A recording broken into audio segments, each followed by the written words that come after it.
teman-teman semua, salam sehat, salam sejahtera, salam sukses untuk kita semua ya. Dalam sebuah pemrosesan pergerakan kamera pada objek bergerak ya, tentunya banyak sekali yang bisa kita lakukan dalam pengambilan gambar atau teknik penggunaan kamera pada objek bergerak tadi. Nah, sebelum kita akan bahas ya apa saja yang bisa kita gunakan ya, atau teknik apa saja yang bisa kita gunakan dalam pergerakan kamera atau kamera movement pada objek bergerak. Tentunya banyak sekali ya yang teman-teman ketahui semua, indikator apa saja dalam sebuah proses produksi pembuatan video agar tentunya video kita memiliki kualitas yang baik dan sedikit sinematik gitu ya. Salah satunya dari 5 indikator yang harus ada dalam sebuah produksi video ya. Tentunya teman-teman semua tahu tentang shot ya. Di sini tentunya kita harus cerdas sebagai seorang kameramen ya, atau di sini bisa dibilang ya kalau dalam sebuah produksi sebuah film besar tentunya sebagai sutradara ya, bagaimana cerita yang sudah dibuat itu sesuai dengan kebutuhan ya, makanya harus didukung dari proses pengambilan atau proses produksi dari gambar atau video yang kita buat ya.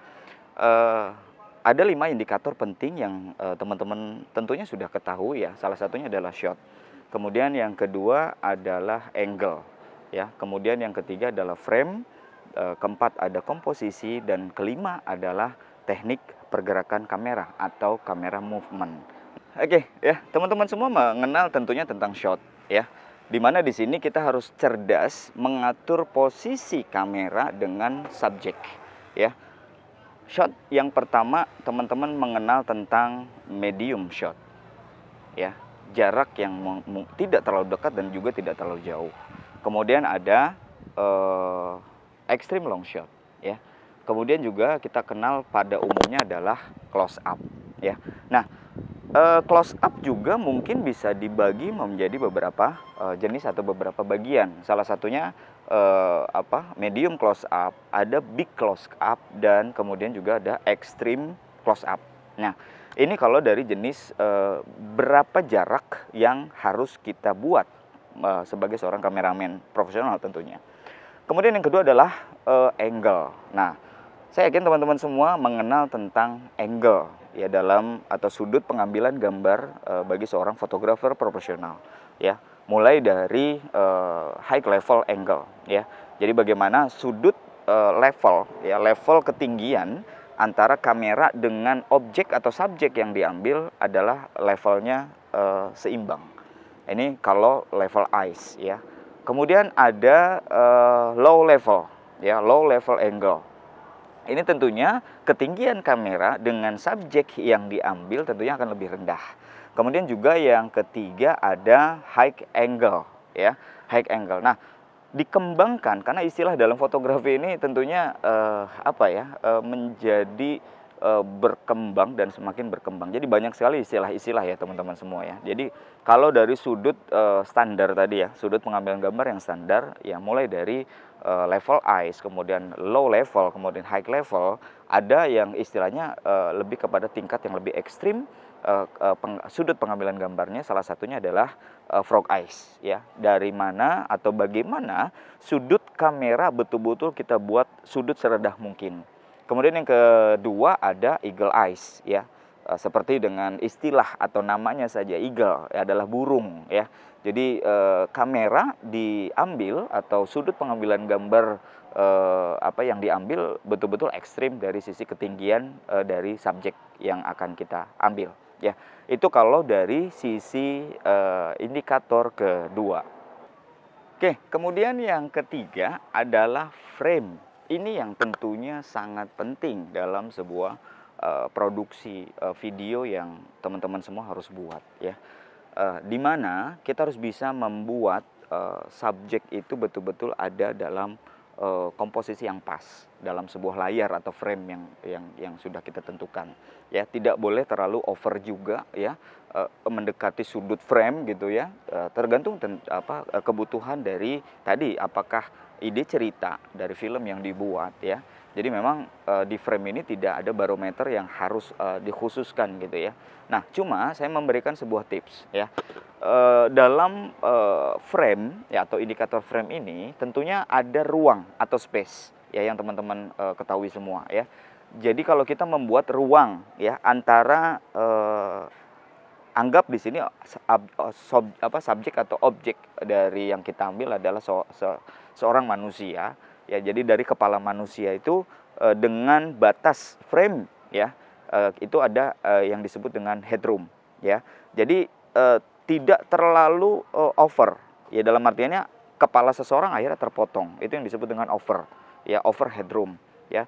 Jadi di sini kalau kita atau saya memberikan sebuah tips yang menarik adalah jika kita berandai pada visualisasi mata manusia normal tidak menggunakan kamera, berandai sekitar sejengkalan tangan manusia, itu adalah jarak headroom yang benar gitu ya. Jadi tidak over, tidak minimum juga gitu ya, tidak berlebih ya, over tadi, atau betul-betul akhirnya kepala manusia atau kepala subjek tersebut jadi terkesan terpotong.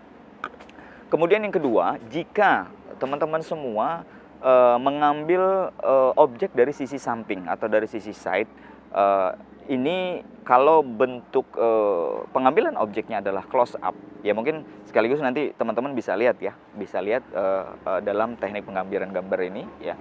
Saya dibantu oleh kameramen saya ya. Jadi kalau kamera berputar ke arah samping saya ya, coba kameramen berputar ke arah samping saya ya, melihat sudut sisi samping ya. Jadi bagaimana andai ini saya adalah subjeknya, kemudian di depan itu adalah batas frame ya. Nah, antara saya dengan frame tadi ya, ini adalah disebut dengan nose room ya, jadi hidung ya. Jadi jarak antara objek atau subjek ya dengan batas frame ya, ini yang disebut dengan nose room ya. Kemudian kalau saya melakukan pergerakan berjalan seperti ini ya, jadi bagaimana center of frame, jadi objek itu ada di tengah layar. Nah, kemudian dikasih space ya, jadi jangan sampai ketika orang berjalan frame-nya sudah di depan ya, atau batas layar sudah di depan ya. Ini yang disebut dengan walking room. Jadi ada jarak ya, saat saya berjalan frame itu jarak kurang lebih sekitar 1 langkah di depannya. Inilah batas frame yang betul ya. Jadi jangan sampai kameramen ya kejar-kejaran dengan objek ya. Jadi teman-teman tidak boleh kejar-kejaran dengan batas frame tadi. Jadi kita juga nggak ngerjain editor, itu tujuan utama dalam indikator frame. Kemudian yang kedua, yang keempat adalah komposisi ya. Nah, ini juga sangat penting sekali dalam sebuah video profesional yang kita buat ya. Bagaimana kita harus membuat video itu terkesan sinematik ya. Jadi komposisi dalam sebuah frame secara utuh itu penting. Komposisi apa saja sih? Komposisi yang sederhana adalah apa saja ya, kalau bisa kita bilang dalam sebuah project syuting film itu adalah properti ya. Mana properti yang dibutuhkan, mana tidak, mana yang harus in frame, mana yang harus out frame ya. Kemudian kita lihat seandainya di belakang ada background ya, ada sebuah objek yang cukup tinggi, kemudian ada yang cukup rendah. Nah, ini yang dikatakan komposisi. Apakah balance antara objek yang tinggi dengan objek yang rendah tadi gitu ya? Apakah harus keduanya levelnya harus sama pohon yang kita ambil gitu ya? Tergantung dari kebutuhan, mungkin juga termasuk salah satunya adalah ide cerita yang dibuat dalam film tersebut. Ini yang dikatakan adalah komposisi. Nah, kalau kita berbicara komposisi itu tentunya sangat banyak sekali ya, bukan hanya dalam proses pengambilannya saja, tapi tentunya nanti dalam proses post production ya, dalam proses editing kita juga di sana ada istilahnya adalah color grading. Bagaimana merubah pewarnaan yang sudah dibuat ya, atau video yang sudah diproduksi oleh seorang kameramen atau fotografer ya. Tentunya harus kita touching, harus kita poles kembali bagaimana video itu secara pewarnaan atau color itu akan lebih enak dilihatnya ya. Jadi mungkin saja ada kontras yang begitu tinggi dalam penyetingan kameramen di awalnya. Nah, di post production ini tentunya harus kita post lagi. Nah, jadi saya katakan tadi komposisi ini kalau kita bahas lebih jauh atau mungkin nanti ada di video tutorial berikutnya ya. Insya Allah nanti akan saya saya jelaskan ya buat teman-teman semua. Kalau memang itu butuh boleh tulis ya di deskripsi video ini ya. Jadi akan kita bahas di next tentang komposisi yang benar dalam sebuah proses video. Nah, yang menarik hari ini adalah kita akan bahas tentang kamera movement. Ada hal-hal yang penting dalam sebuah proses produksi pembuatan video agar video kita terkesan lebih sinematik ya. Tentunya di sini pergerakan kamera ya pada objek yang bergerak. Nah, tentunya tricky atau trik yang kita buat ini juga tidak sederhana ya. Walaupun konsepnya umum, tapi di sini tentunya dibutuhkan skill yang luar biasa oleh teman-teman semua. Trik yang pertama adalah following ya. Teman-teman mungkin bisa menyimak ya seperti apa proses pengambilan gambarnya. Ya, kalaupun memang ada masukan boleh ya. Mungkin penjelasan saya yang mungkin kurang detail boleh di kolom deskripsi ya kalian atau kolom komentar, maaf ya, kolom komentar kalian boleh komen ya. Jadi following adalah kameramen ya mengikuti objek ya. Jadi bagaimana kita sebagai kameramen mengikuti objek. Nah, tentunya kamera harus berada di belakang dari subjek yang akan kita ambil ya. Seperti apa? Yuk kita simak bareng-bareng ya teman-teman semua ya. Oke teman-teman, ini adalah teknik following ya. Bagaimana tadi seperti saya sudah jelaskan bahwa kamera mengikuti subjek ya. Jadi kita harus ada di belakang. Nah, pergerakan kamera harus seirama dengan pergerakan objek supaya tidak terlalu cepat juga tidak, terlalu lambat juga tidak. Oke. Yuk kita simak. 3 2 1.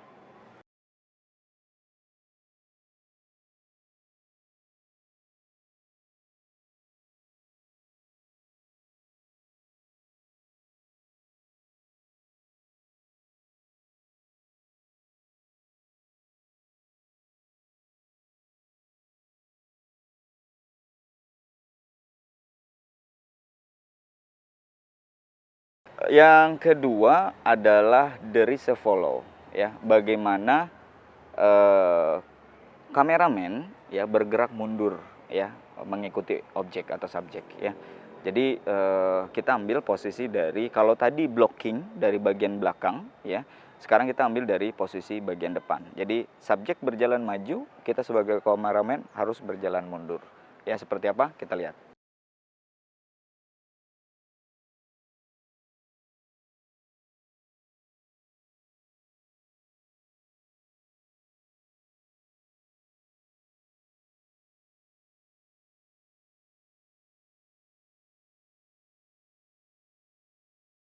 Baik, yang ketiga adalah step in reveal ya. Jadi teman-teman di sini harus bisa membuat sebuah karya yang menarik ya. Kamera bergerak mundur ya. Kita penekanannya adalah penekanan pada sisi ruang ya. Dan kemudian seketika subjek akan in frame kepada area yang kita ambil. Itu yang disebut dengan step in reveal. Jadi bagaimana kamera bergerak mundur terlebih dahulu atau mungkin bisa saja maju terlebih dahulu ya. Nanti akan kita buktikan ya, baik kita following atau reverse follow ya. Bisa saja sebetulnya step in reveal diaplikasikan untuk following atau reverse follow ya. Kita coba lihat seperti apa.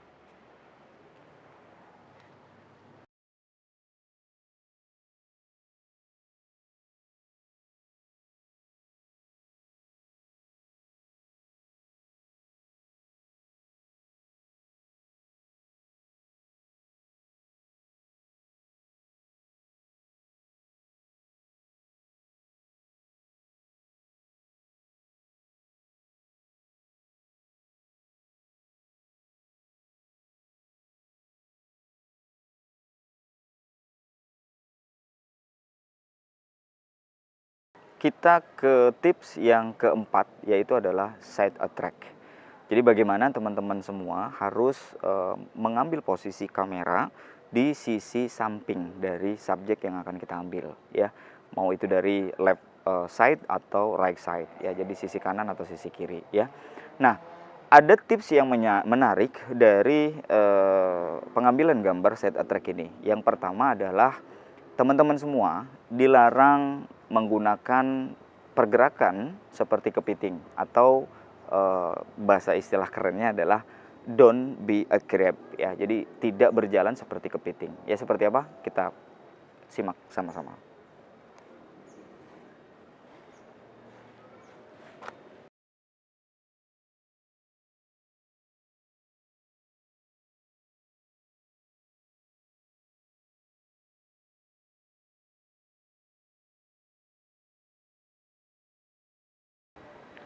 Untuk tips berikutnya adalah mini jeep reveal ya. Jadi bagaimana teman-teman ya mengambil posisi seperti Jimby jeep atau mini jeep ya.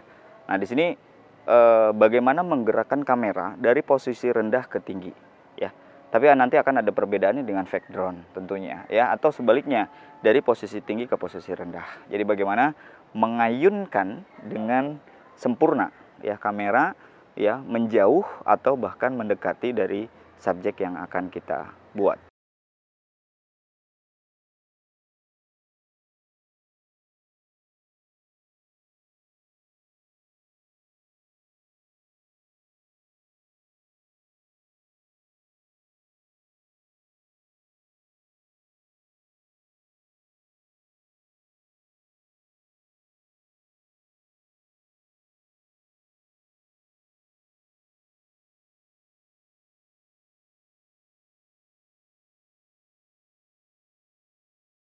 Step berikutnya adalah bagaimana membuat sentuhan ya, konsep blur pada sebuah subjek yang kita ambil atau yang dikenal dengan soft focus reveal ya. Jadi teman-teman semua bisa menggunakan konsep teknik pergerakan kamera dasar ya, mau itu dolly in atau dolly out ya, tapi dikombinasikan dengan menggunakan lensa yang tiba-tiba dari tidak fokus menjadi fokus ataupun sebaliknya ya. Seperti apa nanti akan kita coba praktekkan bersama-sama.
Tips berikutnya adalah chase transition ya. Jadi bagaimana teman-teman ya di sini membenturkan kamera kepada subjek yang akan kalian ambil ya atau kalian rekam ya. Karena bicaranya dada ya, pada umumnya ini adalah transisi close up yang tidak tiba-tiba ya, nanti akan seolah-olah kamera dibenturkan kepada dada subjek yang akan kita buat ya. Seperti apa? Kita lihat bersama-sama.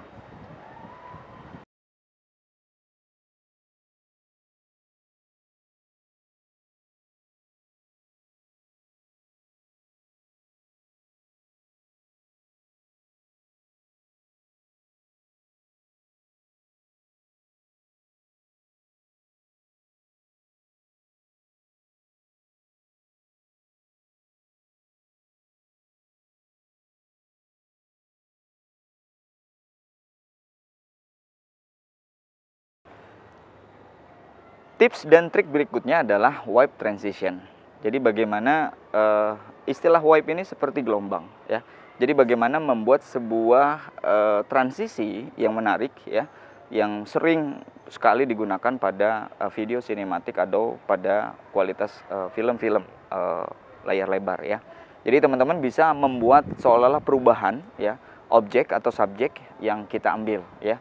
Baik itu di sini model kita kebetulan laki-laki ya. Bisa saja kita rubah menjadi tiba-tiba jadi perempuan, atau merubah warna, atau merubah pakaian dan seterusnya. Jadi membuat latar belakang yang berbeda juga bisa. Ini disebut dengan web transition ya. Tentunya saran saya di sini adalah dalam satu sequence ya. Dalam satu sequence ya, itu akan lebih menarik kita buat ya, karena biasanya kita terbatas dengan area atau lokasi dari tempat pengambilan gambar tersebut.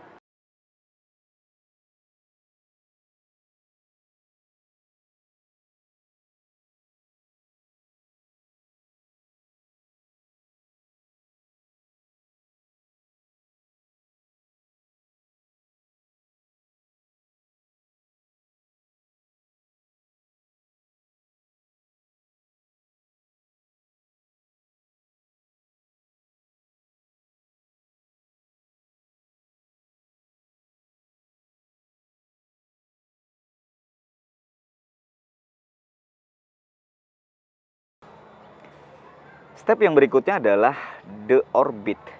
Sesuai dengan namanya, kameramen ya, atau kita harus membuat circle ya, seperti orbit ya. Kita dalam satu ruangan melingkar ya, atau melingkari dari subjek yang harus kita ambil ya. Seperti apa?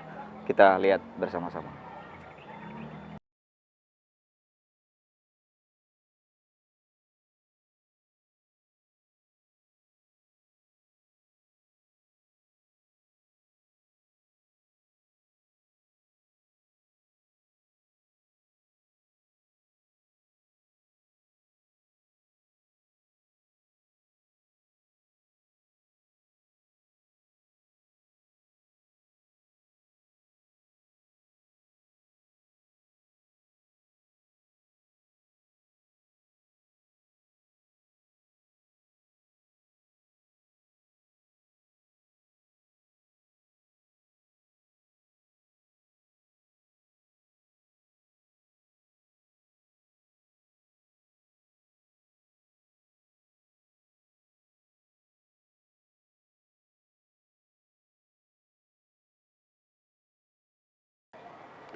Dan yang terakhir adalah the fake drone, sesuai dengan nama dan istilahnya. Jadi kita membuat seolah-olah pengambilan gambar tersebut menggunakan drone, seperti apa yang terjadi atau teknologi yang ada saat ini. Jadi mengambil objek atau subjek dari ketinggian tertentu menggunakan drone pada kebanyakan. Tapi kita bisa buat ini seolah-olah seperti menggunakan drone. Jadi bagaimana teman-teman semua ya menciptakan objek ya yang menjauh atau mendekat ya, tetapi berubah pada ketinggian tertentu. Ya, kita simak bersama-sama.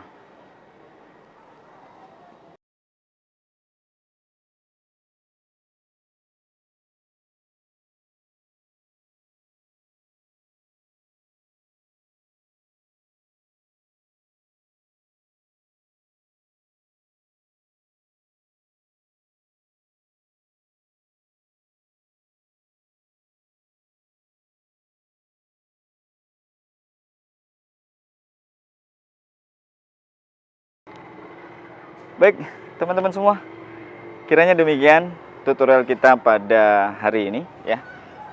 Buat teman-teman semua yang butuh tutorial berikutnya ya, seputaran tentang bagaimana teknik pengambilan gambar ya, yang lebih menarik, kemudian memiliki estetika yang luar biasa ya, tentunya mengikuti perkembangan teknologi saat ini, membuat karya sinematik ya.